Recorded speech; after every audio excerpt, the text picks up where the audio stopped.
So last class la residential status oda complete ஆயிடும். So residential status என்ன பண்ணும், how to make a person resident or we can analyze as a non-resident or a not a resident அப்படி categorize பண்ணும்.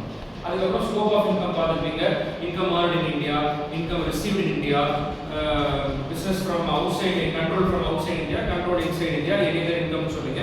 அதோட சம்ம பண்ணி if he is a resident அப்படினா என்ன கேட்டகரி, நான் ரெசிடென்ட் அப்படினா என்ன கேட்டகரி ஆஃப் இன்கம் அவனுக்கு காட்டுவீங்க, இல்லை எவ்வளோ டோட்டல் இன்கம் அவனுக்கு காட்டுன்னு சொல்லி அதோட அந்த செக்மெண்ட் முடிஞ்சு போயிடும். ஸோ நெக்ஸ்ட் கான்செப்ட் எங்கே போகிறோம் அப்படின்னா we are categorizing the income. So income tax அத்தாரிட்டிஸை பொறுத்த வரைக்கும் 5 heads அவ்வளோதான், இதுக்கு மேலே இன்கம் கிடையாது. 5 heads அப்படின்னா 5 கேட்டகரி பண்ணியிருக்காங்க. ஒன்று income from salaries, second one is income from house property, third one is income from profit or gain from business or profession, and fourth one is capital gain. Last category income from other sources. Income from other source ஏன் கொடுத்திருக்காங்க அப்படின்னா அந்த நாலுல எதுலயுமே cover ஆகல அப்படின்னா it will be categorized as income from other source. சரிங்களா? So முதல்ல income from salaries. சோ அப்ப salary அப்படின்னு பாத்தீங்க அப்படின்னா these are all the components. இது எல்லாம் நம்ம பார்ப்போம். So the entire chapter என்ன கவர் ஆகும் அப்படின்னா salary is nothing but a single word. நம்ம பொறுத்த வரைக்கும் salary அப்படின்னா ஒரு monetary value 30,000 20,000 50,000 அப்படி முடிச்சுவோம். ஆனா salary அப்படின்னா it includes start from the scale.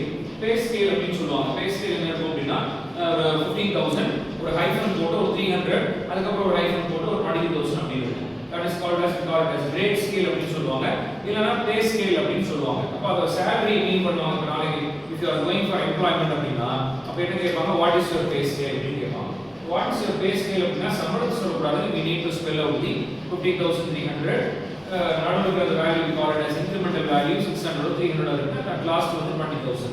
அப்ப it indicates இந்த பொசிஷன்ல what will be your starting salary, what will be your yearly increment, and the designation of what will be the maximum salary அப்படிங்கறது last time இருக்கு.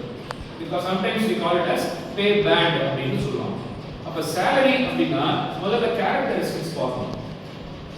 எதை salary சொல்லலாம், what do you mean by salary கேட்டா salary க்கும் wages க்கும் வித்தியாசம் இருக்கா? is there any difference between wages and salary? income tax authorities பொறுத்த வரைக்கும் that is considered as same. நம்ம ட்ரேடிங் அக்கவுண்ட் போடும்போது ட்ரேடிங் வந்து wages வந்து ட்ரேடிங் அக்கவுண்ட் சம்பந்தப்பட்டது, it is related to the manufacturing. So அது வந்து நம்ம ட்ரேடிங் அக்கவுண்ட்ல டெபிட் பண்ணனும். அதே போல salary அப்படினா it is indirect expense, so அதனால வந்து நம்ம P&L அக்கவுண்ட் கொண்டு போகணும் போடுது. ஆனா income tax authorities பொறுத்த வரைக்கும் wages and salaries are entirely under the same category salary. அவ்வளவுதான். நீங்க wages இன்கம் எடுத்தீங்கனாலும் சரி, salary இன்கம் வாங்குனீங்கனாலும் சரி, எல்லாத்தையும் நம்ம என்ன சொல்றோம் அப்படினா salary கான்செப்ட் எல்லாம் சொல்றோம். ஓகே? அப்ப நான் எந்த விஷயத்தை salary சொல்றேன்? முதல் விஷயம், நான் ஒரு அமௌண்ட ஒரு மானிட்டரி வேல்யூ உங்ககிட்ட வாங்குறேன் அப்படினா நான் அந்த salary எப்ப சொல்ல முடியும்? எனக்கும் அவருக்கும் ஒரு ரிலேஷன்ஷிப் இருக்கு. அப்படினா that relationship is called employer or employee relationship. அப்படி இருந்து if I am getting an amount அப்படினா that amount is called as salary. இல்ல அப்படினா அது நிறைய நேம்ஸ் இருக்கு. அப்ப நான் எந்த விஷயத்தை salary சொல்றேன், இல்ல எந்த அமௌண்ட salary கோட் பண்ணுவேன்னா கண்டிப்பா எனக்கு பே பண்றவருக்கு எனக்கு இருக்கக்கூடிய ரிலேஷன்ஷிப் என்னவா இருக்கும் அப்படினா I call it as a salary. அதுதான் என்ன பண்ண முடியும்னா இந்த ஹெட்டுக்கு இன்கமா காட்ட முடியும். இல்ல சார் நான் இப்போ ஒன் ஆர் மோர் எம்ப்ளாயர் கூட வர்க் பண்றேன், காலையில ஒரு எம்ப்ளாயர் கிட்ட வர்க் பண்றேன், ஈவினிங் பார்ட் டைம் ஒரு எம்ப்ளாயர் கிட்ட வர்க் பண்றேன், இப்போ இவர் கொடுக்கறது salary, அவரும் எனக்கு எம்ப்ளாயர் தான், இவரும் எனக்கு எம்ப்ளாயர் தான், நான் எதை வந்து இன்கம் சோர்ஸா காட்டுறது இல்ல எதை salary-ஆ காட்டுறதுனா both the employers are nature of employees. ரெண்டு பேருமே எம்ப்ளாயர்ஸ் தான். அப்ப ரெண்டு பேர் கிட்ட இருந்து வாங்குறதுமே salary தான் கணக்கு காட்டுது.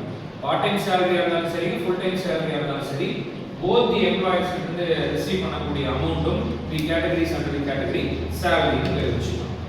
அப்போ சில டைம் பாத்தீங்க அப்படினா past salary, future salary, present salary மூணு கேட்டகரி பண்ணலாம்.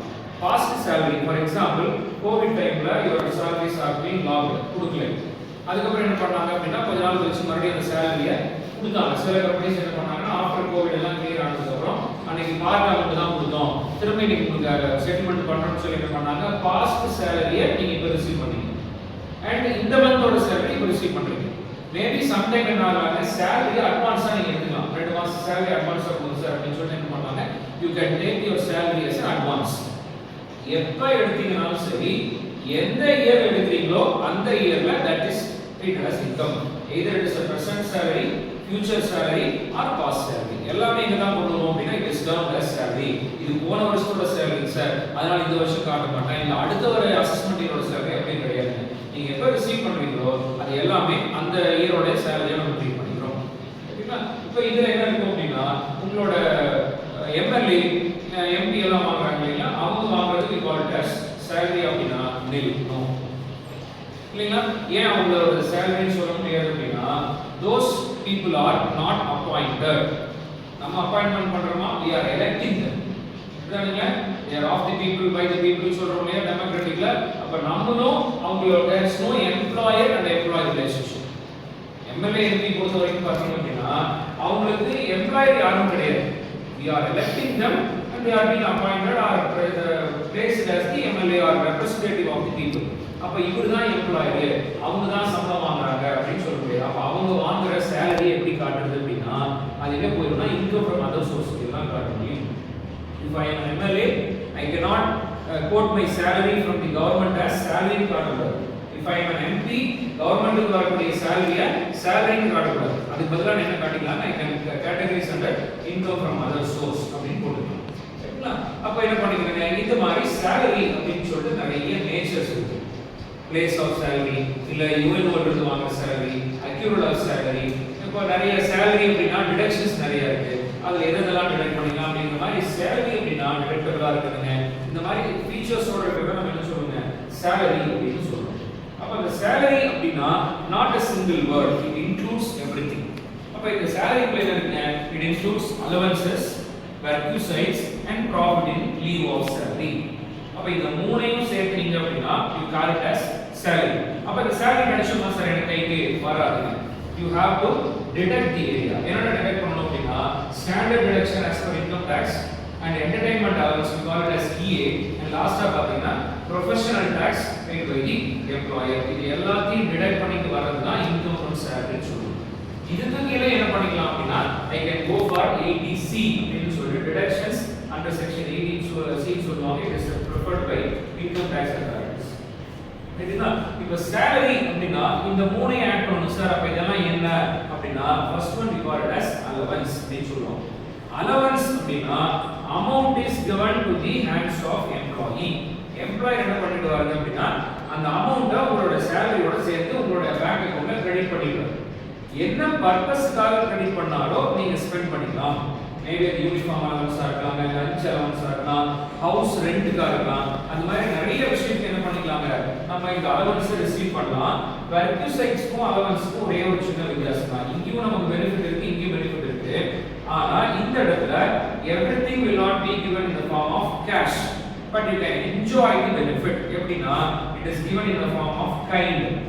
அங்க ஹவுஸ் ரெண்ட் அலவன்ஸ் னு சொல்லிட்டு அமௌண்ட் உங்களுடைய பேங்க் அக்கவுண்ட்ல கிரெடிட் பண்ணிடுவாங்க. You have to search out for a house applicable in your area wherever you like. ஆனா perquisite அப்படிங்கும்போது என்ன பண்ணுவாங்கன்னா you will not be provided the money but you will be given a house itself. வீடே கொடுத்துருவாங்க. அங்க வீடு வாடகைக்கு போறதுக்கு பணம் இந்தானே கொடுத்துருவாங்க. இங்க என்ன பண்ணுவாங்க, வீடே இதான், நீ அதுல குடி இருக்கோ, you don't pay anything. About that amount will be met by the employer. Either the house will be owned by the employer or it will be hired by the employer. அது ரெண்டு கேட்டகரி எப்படி வரணும் பண்ணலாம். அப்ப என்ன ஆகுங்க, அந்த இடத்துல you are not given any amount but you are enjoying the service or enjoying the benefit. Car, mobile phone, servants, house, இந்த மாதிரி நிறைய விஷயங்கள் என்ன இருக்கு அப்படின்னா medical, school or college facility for your children. என்ன பண்ணுவாங்க, your company is running a school, your kid can join the same school, or your company வந்து ஒரு காலேஜ் நடத்துறாங்க அப்படின்னா your son or daughter can join the same college, you don't pay any fees. So அது மாதிரி இருக்கிறது என்ன சொல்றாங்க அப்படின்னா perquisites. அப்ப enjoying the benefit not the amount. அதனால இந்த கேட்டகரிஸ் ஆயிடும் அப்படின்னா இதுல வந்து perquisitesல வரும். So most important அப்படின்னா ரெண்டு கேட்டகரி பார்ப்போம். ஒன்னு ஹவுஸ் rent free accommodation ஒன்னு, another one is called as car. அடிக்கடி frequent எல்லா சம்பளமே வருது. அடுத்து பாத்தீங்கன்னா profit in lieu of salary. salary இல்லாமல் salary இருந்த இடத்துல கிடைக்கக்கூடிய எனக்கு வரக்கூடிய இன்கம் என்ன அப்படி பாத்தீங்கன்னா after your employment you can get these things. ஒன்னு we call it as gratuity and next one is we call it as pension and last category is called as leave encashment. Gratuity, it is a lump sum amount when you are retiring from your employer அப்படியே என்ன பண்ணிடுவாங்க, கை கொடுத்துருவாங்க. you can take. எதுக்காக gratuity கொடுக்குறாங்க அப்படின்னா it is just for a kindness. நீ இவ்வளவு நாளா என் கூட ஒர்க் பண்ணிருக்க, your service is very good, so நாளைக்கு வந்து you are not going to get salary. அப்ப how to cope up with the finance of your family அப்படிங்கிறதுக்காக என்ன பண்ணுவாங்க, on the respect or kindness on the employee, employer என்ன பண்ணுவாரு, ஒரு amount, bulk amount, lump sum amount வந்து employee கையில கொடுத்துருவாரு. maybe 3 lakhs or 5 lakhs depending upon the company's norms. அது என்ன சொல்லுவோம்னா we call it as gratuity சொல்லுவோம். pension அப்படிங்கிறது contribution by the employer and employee, provident fund மாதிரி. actually provident fund அப்படிங்கிறது contribution made by the employer and contribution made by the employee but benefited by the employee. அந்த பணம் யாரும் எடுக்க மாட்டாங்கன்னா employer எடுத்து போக மாட்டார். உங்க சேலரியில இருந்து ஒரு அமௌண்ட் வந்துட்டு நீங்க கான்ட்ரிபியூட் பண்ணணும், அதே மாதிரி ஒரு அமௌண்ட் வந்துட்டு உங்களோட எம்ப்ளாயர் கான்ட்ரிபியூட் பண்ணுவாங்க. At the end of the period நீங்க என்ன பண்ணிக்கலாம், உங்களுக்கு தேவையானப்போ பிஎஃப் அமௌண்ட்னு சொல்லி ப்ராடக்ட் பண்ணி நீங்க வித்ட்ரா பண்ணிக்கலாம். ஹோம் லோன் எடுக்கலாம், எஜுகேஷன் லோன் எடுக்கலாம், மேரேஜ் எடுக்கலாம், இல்ல வந்து நான் டோட்டலா வித்ட்ரா பண்றேன்னா you can withdraw it because it is employees provident fund. அது போல and after the period of employment, N employment period முடிஞ்சு போச்சு, I am getting age of 15 or 16, அதுக்கப்புறம் எனக்கு income source அப்படினா we call it as pension, amount contributed by the employer. அப்ப அந்த pension என்ன பண்ணலாங்க, அதுக்கு உண்டான லிமிட்ஸ் எல்லாம் whether you are getting gratuity or not getting gratuity, அந்த ரெண்டு கண்டிஷன் வச்சு taxability பென்ஷன் கால்குலேட் பண்ணுவோம். So what is called as leave encashment sir அப்படினா, leave encashment அப்படினா you can encash your leave. For example, ஒரு நாள் you can take leave but salary will be given to you. That is called as leave encashment. இது என்ன concept பண்ணுவானா, நீ daily monthly one day leave எடுக்க சொல்லி commit பண்ணியாச்சு. Yearly 12 days you can take leave, you will be paid salary. நான் என்ன பண்றேன், I am not taking any leave. For example 12 days leave, நான் வந்து ஒரு 3 days தான் available leave. பேலன்ஸ் இருக்க 9 days என்ன ஆகும் அப்படின்னா I can surrender. சார் நீங்க 12 days leave எடுக்க சொன்னீங்க, நான் எடுக்கவே இல்லை, so please give me as a cash. அப்ப per day salary எவ்வளவு அப்படின்னு கால்குலேட் பண்ணி நீங்க எவ்வளவு லீவ் பேலன்ஸ் வச்சிருக்கீங்க. இப்போ ஃபார் எக்ஸாம்பிள் 10 days நீங்க லீவ் பேலன்ஸ் வச்சிருக்கீங்கன்னா per day salary 600, அப்ப 10 into 600 6000 rupees போட்டு உங்களோட அக்கவுண்ட்ல கிரெடிட் பண்ணிடுவோம். That is called as leave encashment. Making your leaves unutilized அப்படின்னா you can convert into cash. அதுக்கு பேர் தான் leave encashment. இதுலயும் exemptions இருக்கு, taxability. சரிங்களா? இது எல்லாம் முடிச்சிட்டு எங்க வரீங்க அப்படின்னா இது எல்லாம் சம்ம பண்ணி முடிச்சதுக்கு அப்புறம் we are coming for deductions. Deductions பொறுத்த வரைக்கும் whoever may be the person salary அப்படின்னு வாங்கிட்டீங்க அப்படின்னா you are eligible to get 50,000 flat. யாரா இருந்தாலும் சரிங்க, salary டோட்டல் salary இருந்து என்ன பண்ணிக்கலாம், 50,000 முதல்ல standard deduction பண்ணிக்கலாம். அதுக்கப்புறம் ரெண்டு ஆப்ஷன் இருக்கு, இன்னொன்னு entertainment allowance and இன்னொன்னு professional tax paid by the employer. The entertainment allowance is applicable only for government employees, not for the private employees. Private employees அது என்ன ஆயிடும் அப்படின்னா fully taxable ஆயிடும். Government employees மட்டும் என்ன பண்ணிக்கலாம்னா entertainment allowance உள்ள காட்டிட்டு மறுபடியும் என்ன பண்ணிக்கலாம், they can make a deductions, மறுபடியும் மைனஸ் பண்ணி they can reduce the total income. Last பாத்தீங்கன்னா professional tax paid by the employer. Professional tax to be paid by the employee. If your employer is paying அப்படின்னா நீங்க என்ன பண்ணிக்கலாம், அதை detect பண்ணிக்கலாம். taxability காட்டிட்டு நீங்க கட்ட மாதிரி என்ன பண்ணிக்கலாம், again deductionsல மைனஸ் பண்ணிட்டீங்கன்னா வரது ஆன்சர் இருக்கு called as income from salary. அப்ப இது மாதிரி என்ன இருக்கு, அந்த 5 ஹெட்ல ஃபர்ஸ்ட் ஹெட் இது எல்லாத்தையுமே நம்ம இன்க்ளூட் பண்ணி ஃபைனலைஸ் பண்ணீங்க அப்படினா ஒரு இண்டிவிஜுவல் பர்சன் உடைய salary என்ன, ஐ மீன் taxable salary என்ன அப்படிங்கற கேட்டகரி கொண்டு வருவோம். இங்க என்ன சார் ATC அப்படினா deductions available. இதுல பாத்தீங்க அப்படினா 24 டைப் ஆஃப் கேட்டகரிஸ் இருக்கு. ஃபார் எக்ஸாம்பிள் LIC பே பண்றது, ஹவுசிங் லோன் பே பண்றது, டியூஷன் ஃபீ பே பண்றது, சுகன்யா சமரிதி ஸ்கீம்ல போடுறது, மியூச்சுவல் ஃபண்ட் இன்வெஸ்ட் பண்றது, இது மாதிரி நிறைய ஸ்கீம்ஸ் என்ன இருக்கும் அப்படினா உங்களுக்கு டிடக்ஷன்ஸ் இருக்கு. அந்த டிடக்ஷன் அவங்கெல்லாம் பணம் போடுறீங்க அப்படின்னு என்ன பண்ணிக்கலாங்க, ATC ன்னு சொல்லிட்டு உங்களோட salary இருந்து டிடக்ட் பண்ணிக்கிறதுக்கு வாய்ப்பு இருக்கு. இது called as rebate அப்படின்னு சொல்லுவாங்க. அப்ப இது என்ன பண்ணிக்கலாங்க, ATC பொறுத்த வரைக்கும் பாத்தீங்க அப்படின்னா 24 ஐட்டம்ஸ் சொன்னோம். அதுல all the together 1,50,000 தான் மேக்ஸிமம் லிமிட். நீங்க 24 இன்வெஸ்ட்மென்ட்லயும் சேர்த்து 1 லட்சம் ரூபாய்க்கு மேல போக கூடாது. மேபி நீங்க ஒரே ஒரு இன்வெஸ்ட்மென்ட்ல கூட 1 லட்சம் ரூபாய்க்கு முடிச்சுக்கலாம். நீங்க அதிகமா பண்ணியிருந்தாலும் your limit is set to 1,50,000. Sir நான் LIC போடுறேன், நான் வந்து ஹோம் லேண்ட் கிளைம் பண்றேன் அப்படின்னா நீங்க என்ன வேணாலும் லோனுக்கு EMI கட்டிங்க, இல்ல எவ்வளவு வேணாலும் இன்சூரன்ஸ் போடுங்க, but maximum should not exceed 1,50,000. அப்ப இதுல இருந்து எவ்வளவு மைனஸ் பண்ணிக்க முடியும்னா 24 பாயிண்ட்ஸும் சேர்ந்து 1,50,000 ஆர் ஏதோ only 1,50,000 போட்டா முடிச்சோம். இது எல்லாத்தையும் இந்த கேட்டகரி கொண்டு வரும். அப்போ இந்த அலவன்ஸ் பெர்சன்டேஜ் ப்ராஃபிட் லியர் சேலரியில இதில் ரெண்டுமே நடக்குது அப்படின்னா நம்ம வெரைட்டி டைப்ஸ் பிரிக்கலாம். இப்போ டைப்ஸ் ஆஃப் அலவன்சஸ் பொறுத்த வரைக்கும் பார்த்தீங்கன்னா 3 category: fully exempted, fully taxable and partly taxable. இது பொறுத்த வரைக்கும் ஃபுல்லி எக்ஸம்ப்டட் பொறுத்த வரைக்கும் பார்த்தீங்கன்னா ஒரு 5 கேட்டகரி தான் ஃபுல்லி எக்ஸம்ப்டட் கேட்டகரி வரும். The fully exempted category is applicable for high court and supreme court judges. அவங்க ரிசீவ் பண்ணக்கூடிய அலவன்சஸ் எல்லாம் என்ன பண்ணிடுவாங்க அப்படின்னா fully exempted அப்படின்னு கணக்கு பண்ணிடுவாங்க. நெக்ஸ்ட் பாத்தீங்க அப்படின்னா fully taxable for all the employees. fully taxable அப்படின்னு பாத்தீங்க அப்படின்னா ஃபார் எக்ஸாம்பிள் மேரேஜ் அலவன்ஸ்ங்க, lunch allowance, tiffin allowance, city compensatory allowance, hill compensatory allowance, uniform allowance, இந்த மாதிரி நிறைய fully taxable allowances. நீ எவ்வளவு வாங்கினாலும் சரி மிச்சம் வந்துச்சாலும் வைக்கலினாலும் ஃபுல்லி என்ன ஆயிடுங்க நீங்க டாக்ஸ் பே பண்ணி ஆகணும். நான் செலவே பண்ணல சார் ஐ ஹேவிங் அப்படினாலும் டாக்ஸ் பே பண்ணி தான் ஆகணும். இல்ல நான் வந்து எல்லாத்தையுமே ஸ்பெண்ட் பண்ணிட்டேன் சார் டோன்ட் ஹேவ் எனிதிங் அப்படினாலும் ஃபுல்லி டாக்ஸபிள் தான் மாறிடும். City compensatory allowance even first comes to DA சொல்லுவாங்க, டிஎம்எஸ் அலவன்ஸ். தமிழ்ல வந்து அகவிலைப்படி இப்போ கூட ரீசெண்டா போட்டிருந்தாங்க சென்ட்ரல் கவர்மெண்ட் வந்து டிஏ ரைஸ் பண்ணிட்டாங்க. மக்களுடைய மத்திய அரசு அதிகாரிகளுக்கு அகவிலைப்படி உயர்வு அளிக்கப்பட்டுள்ளது 4% 5% ரைஸ் பண்ணிட்டு போறாங்க. இப்போ டிஏ எதுக்கு அப்படின்னா சேலரி வச்சு மட்டுமே you cannot cope up with the family expenses இல்லைங்களா. அப்போ கவர்மெண்ட் என்ன பண்ணுவாங்கன்னா டிஎன்எஸ் அலவன்ஸ் சொல்லி எக்ஸ்ட்ரா அமௌண்ட் வந்து உங்களுக்கு பே பண்ணுவாங்க. காரணம் என்ன அப்படின்னா year by year the extra expenses to be made by the family இல்லைங்களா. எல்லா நாளும் ஒரே மாதிரி பிரைஸ் செட் பண்ணி இருக்கிறது இல்லை, வருஷம் எல்லாம் விலையை இருக்கு.